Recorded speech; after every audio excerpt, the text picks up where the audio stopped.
Smith, a Yaika, saludo al profesor Fumio Yamasaki por siempre estar apoyando las iniciativas que la Universidad Nacional de Ingeniería ha venido haciendo, y por supuesto en estos últimos 5 años con proyectos ATREPS, y además a todos los presentes que han asistido hasta ahora la conferencia, y saludo y les agradezco por el tiempo que le están dedicando y la atención que le están brindando. Bien, en realidad yo no quiero ser repetitivo con muchas de las cosas que se han ya mencionado.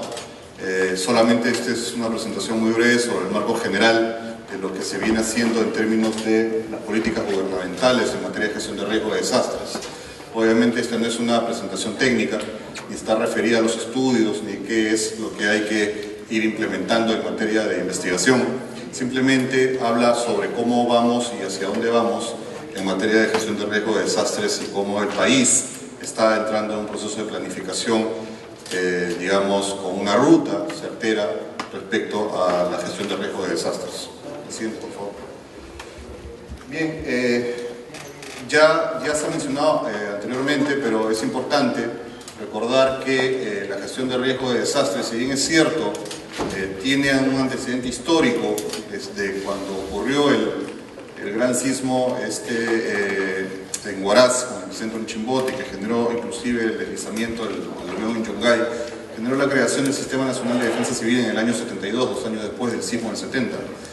Y esto ha evolucionado en esos 30 y tantos años hasta llegar al año 2011, en que a través de una ley se creó el Sistema Nacional de Gestión de Riesgo de Desastres. Pero es importante recordar que en diciembre del 2010, es decir, mes y medio antes de que se apruebe la ley 29664, el Acuerdo Nacional aprobó la Política Nacional de Gestión de Riesgo de Desastres, Política Nacional número 32, y Política Nacional que está referida principalmente a evitar la generación de nuevos riesgos y efectuar la adecuada preparación, atención, rehabilitación y reconstrucción ante situaciones de desastres. Política que ha sido recogida enteramente en la ley 29664, ¿no? Entonces es importante mencionar esto porque a partir de un acuerdo, es decir, un espacio de consenso donde todas las autoridades y toda la representatividad política, es decir, todos aquellos que están interesados en el desarrollo del país se ponen, digamos, de acuerdo, por decirlo así, para poder enrumbar el país en materia de gestión de riesgo y hacer un cambio sustancial sobre algunos aspectos que era necesario enrumbarse, sobre todo, en lo que se refiere a la prevención y la reducción del riesgo, principalmente en aquello que se genere como riesgo futuro. La siguiente, por favor. Y en esta Política Nacional de Gestión de Riesgo de Desastres se establecen 4 objetivos prioritarios.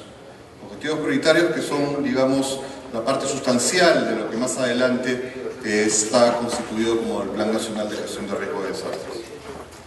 El primero de los objetivos prioritarios de esta política nacional es la institucionalización y el desarrollo de los procesos a través del Sistema Nacional de Gestión de Riesgo de Desastres. Es decir, es hasta a través de este sistema funcional creado a través de la Ley 29664 es que se desarrollan los procesos que ustedes ya escucharon en las presentaciones anteriores. Segundo es fortalecer el desarrollo de capacidades, y esto es un elemento fundamental. O sea, podríamos dar una muy buena organización, normas, decir cómo debe funcionar, pero si no hay conocimiento, si no hay capacidades, si no hay esa posibilidad de gestionar el riesgo, obviamente esto no va a ser, digamos, una solución y un paso sencillo. Apostar en el fortalecimiento de capacidades y el desarrollo de capacidades es una constante en el proceso de implementación del Sistema Nacional y todo el proceso de planificación.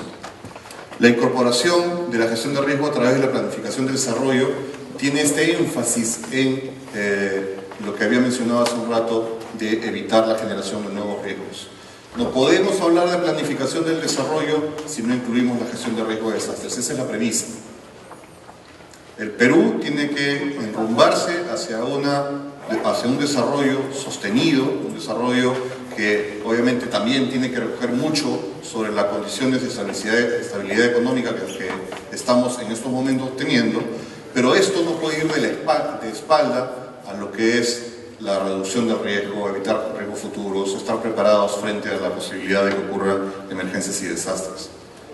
Cuando esto no se toma en consideración, no hay una gráfica acá, pero esto se usa en muchos de los espacios en donde damos estas charlas, también el propio Instituto Nacional de Defensa Civil y el CENEPRED lo muestran, que de la ocurrencia de una emergencia o un desastre de gran magnitud puede traerse consigo abajo la curva del desarrollo del país, ¿no?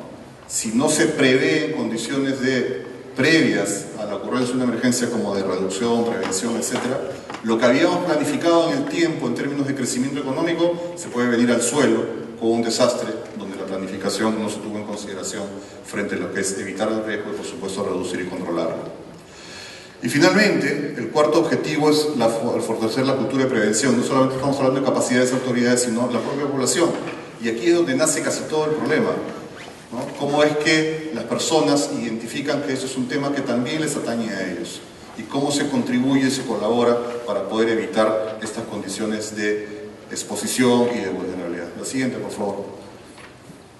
Esto rápidamente, porque todos ustedes lo conocen, pueden ver que hay un juego de roles en este sistema nacional y acá están todos los actores y hoy no existe aquí una orden, digamos, de prelación, no es un organigrama, sino es un juego de roles que tiene el sistema. Un rol decisor que está en el Consejo Nacional de Gestión de Riesgo de Desastres, que es un espacio, digamos, colegiado, donde el Presidente de la República y los ministros toman decisiones de alto nivel frente a un desastre de gran magnitud y en, digamos, el monitoreo de la Política Nacional de Gestión de Riesgo de Desastres. Un rol rector y articulador que lo tiene la Presidencia del Consejo de Ministros como ente rector y encarga a la Secretaría de Gestión de Riesgo de Desastres cumplir con este rol.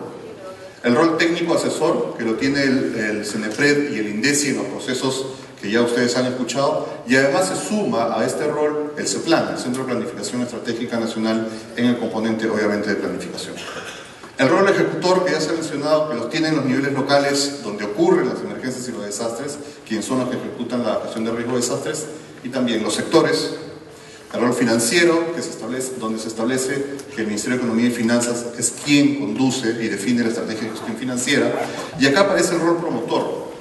Y hay un rol promotor fundamentalmente en el conocimiento. Y las universidades, en este caso, tienen ese papel.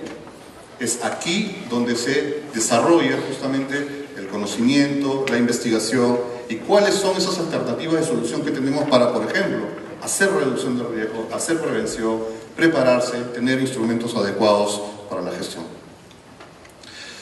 Los instrumentos del Sistema Nacional de Gestión de Riesgo de Desastres que están en la ley son estos, digamos, entre otros, pero el más importante en términos de planificación es el Plan Nacional de Gestión de Riesgo de Desastres que fue aprobado el año pasado, ¿no? Después de un buen tiempo, que este plan ya está, digamos, aprobado y que está a disposición de todos los que aparecen en la lámina anterior, que son parte del Sistema Nacional, y que tiene que aprobarse en esas semanas ya la estrategia de implementación de este plan.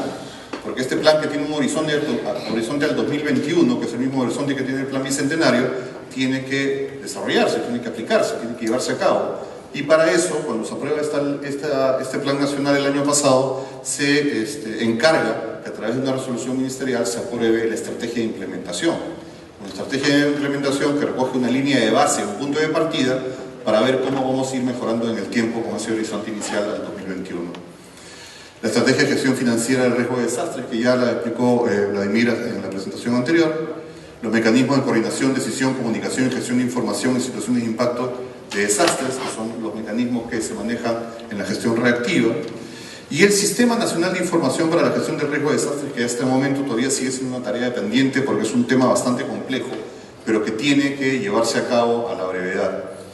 Hay muchas fuentes de información, hay muchos proveedores de información, hay muchos que producen información, pero es importante tener esto, digamos, consensuado, unido, manejando con una misma plataforma y que permita fluir a través de un sistema nacional y un manejo adecuado de la información para la toma de decisiones en materia de gestión de riesgo de desastres como un sistema único nacional que aglutina todos estos sistemas, digamos, que existen.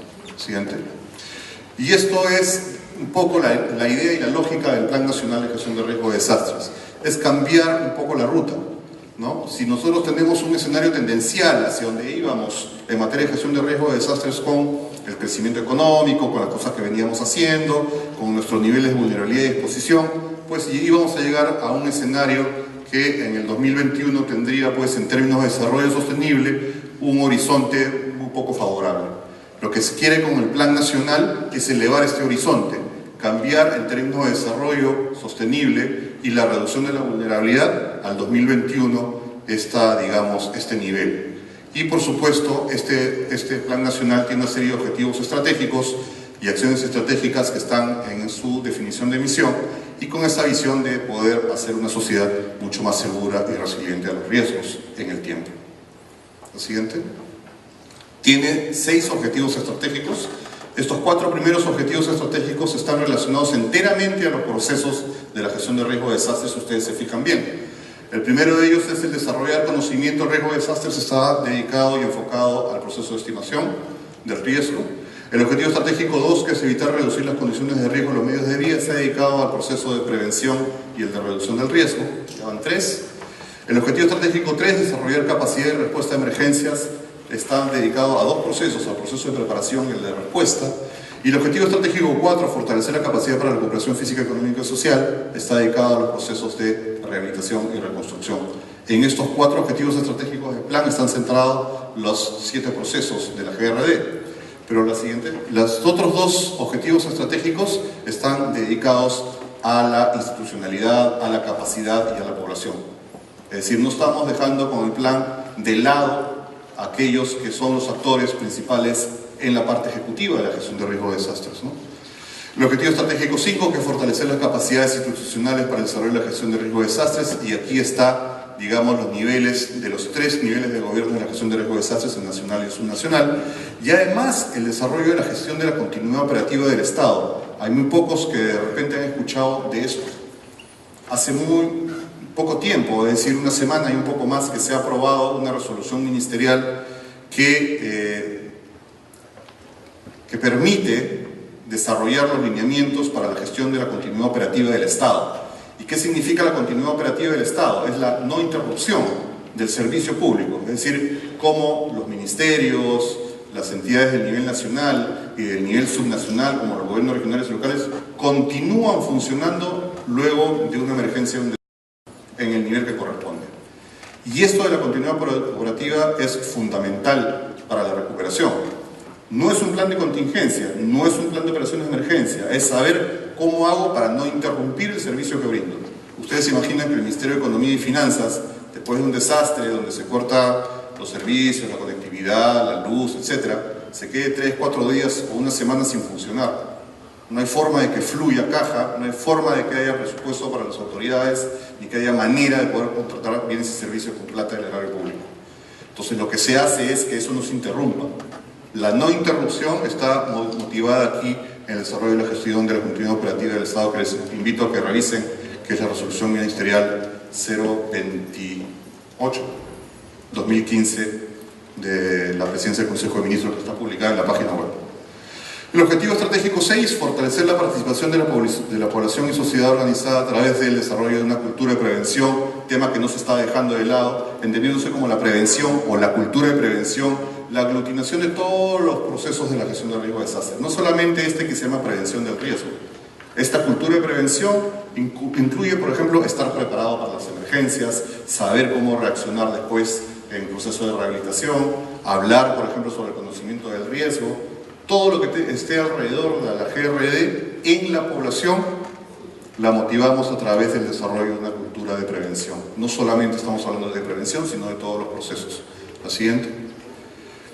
Y estos son los desafíos en este año, 2015, que tenemos a través de la Secretaría de Gestión de Riesgo de Desastres, con esta lámina termino, donde el fortalecimiento del proceso de coordinación y articulación de las entidades integrantes del SINAGER es parte de nuestra tarea permanente y nosotros tenemos que ir mejorándola. Elaboración y gestión de la aprobación de un plan seguimiento de la estrategia de implementación del PLANAGER, que les venía diciendo hace un rato, que es lo que toca hacer a fines de febrero, en la quincena de marzo, terminarlo.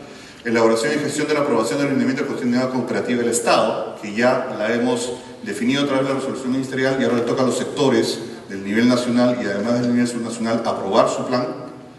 el fortalecimiento y acompañamiento del programa presupuestal 068, que estamos pasando por una etapa de rediseño para el año 2016 en el marco del Plan Nacional que se aprobó el año pasado, y promover el funcionamiento del CONAGER, que es un poco estructurar un reglamento de funcionamiento para que se pueda tener una activación mucho mejor cohesionada, mucho mejor articulada en términos de la actuación de las altas autoridades del Estado. Creo que con esto he terminado, me parece, y les agradezco su atención. Muchas gracias.